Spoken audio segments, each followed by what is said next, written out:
Numéro 8, Uraj Khan. Cet homme de 46 ans, résident à Chicago, est mort d'une crise cardiaque 24 heures avant de pouvoir déposer son chèque de 480 000 $ sur son compte en banque. La police n'ayant d'abord pas jugé nécessaire de réaliser une autopsie, elle fut néanmoins contrainte de mener une enquête plus approfondie suite aux plaintes répétées d'un proche de la victime. Celle-ci révéla la présence de cyanure dans le sang de la victime et prouve qu'une personne voulait encaisser le chèque à sa place. Numéro 7, Timothy Elliott. Toute sa vie, Timothy a consacré son énergie à tenter de remporter le gros lot, et ce à n'importe quel prix, quitte à réaliser un hold-up avant de dépenser l'intégralité de l'argent volé dans l'achat de tickets de loterie. Arrêté, il est pris en charge par des psychiatres qui le déclarent atteint de schizophrénie avant d'être placé en liberté conditionnelle, avec l'interdiction formelle de jouer. Incapable de contrôler ses pulsions, il joue à la loterie et remporte la coquette somme d'1 million de $. Malheureusement pour lui, puisqu'il a enfreint la décision des juges qui l'interdisaient de jouer, ses gains sont déclarés caducs. Au terme d'une longue procédure, Tim obtient néanmoins gain de cause et empoche à l'issue de sa période de probation le million tant convoité.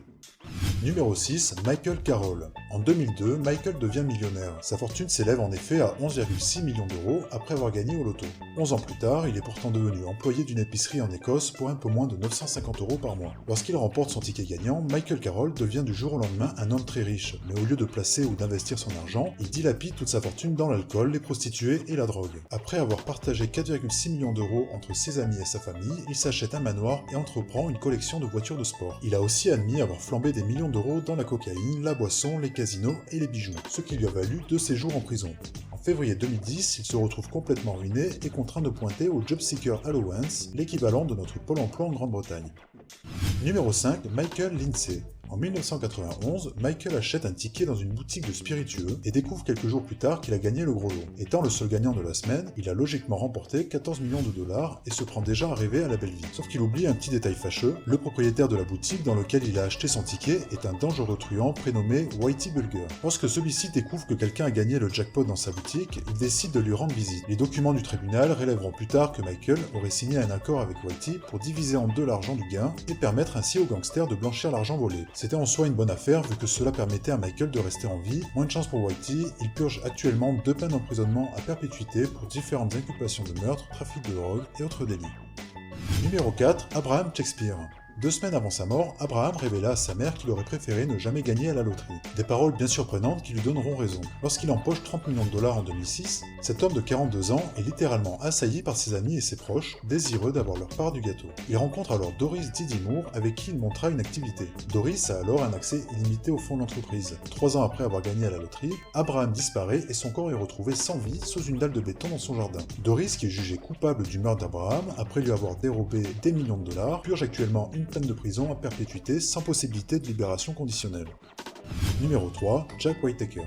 En remportant la coquette somme de 315 millions de $ à la loterie en 2002, Jack établit un nouveau record pour avoir gagné la plus grosse somme d'argent grâce à un seul ticket. Mais une série d'événements regrettables transformèrent sa vie en véritable cauchemar. Sa voiture a été braquée une multitude de fois et on lui vola plus de 700 000 $ en cash au total. Il a découvert ensuite que des proches en qui il avait confiance avaient décidé de le droguer et de le kidnapper. Il a alors succombé dans la boisson, a développé une addiction dans les bars à striptease et a divorcé de sa femme. Difficile de tomber plus bas et pourtant, sa petite fille à qui il donnait 2000 $ par semaine est morte d'une overdose qui s'approvisionnait en drogue grâce au chèque qu'il lui faisait. Complètement dévasté, il qualifiera son expérience du loto comme d'une malédiction, regrettant de ne pas avoir déchiré le ticket. Numéro 2, Jeffrey Dampierre. Après avoir gagné 20 millions de $ à la loterie, Jeffrey, vivant dans les noix, profita de sa nouvelle richesse pour gâter ses proches, y compris sa belle-sœur Victoria Jackson. Seulement, il trompait secrètement cette femme avec Victoria et celle-ci, vénale, en voulut davantage. Elle convaincut alors son nouveau petit ami, Nathaniel, de kidnapper Jeffrey pour le dévaliser. Mais Nathaniel, qui savait que Jeffrey couchait avec Victoria depuis qu'elle avait 15 ans, détestait voir Jeffrey jouer les bons pères de famille respectueux. Après l'avoir kidnappé, Nathaniel obligea Victoria à faire un choix. Elle devait tuer Jeffrey, sinon il la tuerait. Victoria choisit de tuer Jeffrey d'une balle derrière la tête. On retrouva le corps de Jeffrey dans une camionnette, les 2 complices furent accusés de meurtre et purgent actuellement des peines de prison à perpétuité.